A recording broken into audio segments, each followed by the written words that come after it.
Big boss season 7-ൽ നിന്നും ജിഷിൻ പുറത്തായിരിക്കുകയാണ്. അപ്പോൾ ലാലേട്ടൻ 3 പേരെയാണ് എണീപ്പിച്ച് നിർത്തിയത്. ജിഷിൻ, ബിന്നി, ആര്യൻ. എന്നിട്ട് പറഞ്ഞ് 3-ൽ ഒരാൾ ഇന്ന് എവിക്റ്റ് ആവും ഇപ്പോഴെന്ന് പറഞ്ഞ്.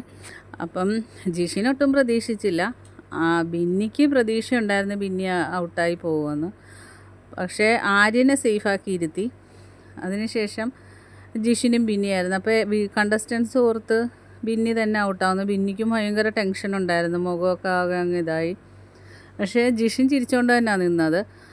അപ്പം ലാലേട്ടൻ്റെ കയ്യിലിരുന്ന കാർഡ് എടുത്ത് കാണിക്കലോ അതിൽ പേരില്ല. അപ്പം ലാലേട്ടൻ പറഞ്ഞ് ഈ ആളാണ് ഔട്ടെന്ന് പറഞ്ഞപ്പോൾ എല്ലാവരും പറഞ്ഞു ലാലേട്ട ഇതിൽ പേരില്ലല്ലോ. അപ്പോൾ ലാലേട്ടൻ പറഞ്ഞു അപ്പോൾ പേരെഴുതിയ ചീട്ട് ആരെടുത്തോണ്ട് പോയി. അപ്പം നോക്കുമ്പോൾ ഹൗസിനുള്ളിലേക്ക് സ്പൈക്കുട്ടൻ വരുന്നു.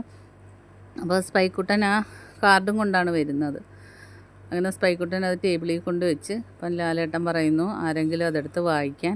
അങ്ങനെ നെവിൻ എളുപ്പം എടുക്കുന്നു. അപ്പം ലാലേട്ടൻ പറയുന്നു വായിക്കാൻ പറയുമ്പോൾ നെവിൻ പറഞ്ഞു എനിക്ക് ടെൻഷൻ, എനിക്ക് പറ്റത്തില്ല ലാലേട്ടാന്ന് പറയുന്നു. അപ്പോൾ പിന്നെ എന്തിനാണ് എടുത്തതെന്ന് ചോദിക്കുന്നു. വന്നപ്പോൾ ലാലേട്ടൻ പറഞ്ഞു എന്നാൽ 2 പേരിൽ ഒരാളുടെ കയ്യിൽ കൊടുക്കാൻ. അങ്ങനെ ജിഷിൻ്റെ കൊടുക്കുമ്പം ജിഷിനെ എടുത്ത് നോക്കുമ്പോൾ ജിഷിൻ എവിക്റ്റഡ്. ജിഷിൻ പുറത്താകുകയാണ്. അങ്ങനെ ജിഷിൻ ലാലേട്ടൻ്റെ അടുത്ത് വരുന്നത്. ലാലേട്ടൻ ചോദിക്കുന്നത് ജിഷിൻ പ്രതീക്ഷിച്ചിരുന്നോ എന്ന് ചോദിക്കുന്നു. അപ്പം പറഞ്ഞില്ല ലാലേട്ട, ഒട്ടും ഞാൻ പ്രതീക്ഷിച്ചില്ല ഞാൻ ഔട്ടാകുമെന്ന്.